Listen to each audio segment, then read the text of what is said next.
மகரம் வந்து சிகரம் தொடும் அப்படின்னார் பஞ்சநாதன் ஐயா. நாங்கள் போன தடவை ஒரு இதில் சந்திக்கும் பொழுது, ஸோ உண்மையிலேயே மகர ராசிக்காரர்களுக்கு வந்து எப்போவுமே ஒரு இலக்கு இருக்கும்.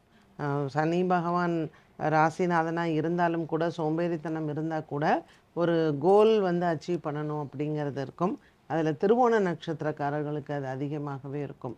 ஸோ இந்த உத்திராட நட்சத்திரக்காரர்கள் பெண்கள் வந்து குறிப்பாக உங்கள் வருமானத்தை நீங்கள் சேர்த்து வைக்கிறது கொஞ்சம் நல்லது. கொஞ்சம் ஊதாரித்தனமாக செலவு பண்ணாமல், இல்லை இது வந்துடும், நான் வந்து ஒரு மியூச்சுவல் ஃபண்டில் போட போகிறேன், இல்லைன்னா எனக்கு வந்து பங்கு சந்தை நல்லா தெரியும் அப்படின்னு நினச்சிட்டு முட்டாள்தனமான இன்வெஸ்ட்மெண்ட்டில் கொஞ்சம் அவசரப்பட்டு பண்ணுறதுல உத்திராட நட்சத்திரக்காரர்கள் கொஞ்சம் அதிகம் அதில் உண்டு. ஸோ இன்வெஸ்ட்மெண்ட்ஸ் அண்ட் சேவிங்ஸில் கவனமாக இருக்கணும்.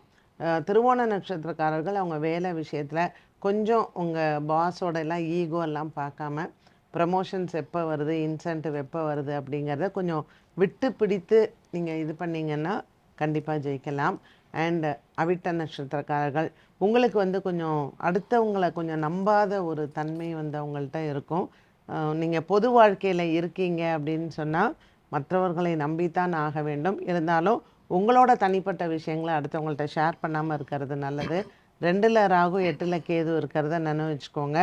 7ஆம் இடத்தில் குரு பகவான் வராரு, எல்லா விஷயங்களையும் நல்லா பண்ணுறாரு அப்படிங்கிற இருந்தாலும் நம்ம வார்த்தை, நம்ம யாரை நம்புகிறோம், இது ரெண்டுமே ரொம்ப கவனத்துடன் செயல்பட்டால் 2026 கண்டிப்பாக ஒரு சூப்பர் டூப்பர் இயராக தான் இருக்க போகுது. நிச்சயமாக 2025 விட 2026 ஒரு நல்ல ஹோப் கொடுக்கக்கூடிய ஒரு இயராக இருக்கும்.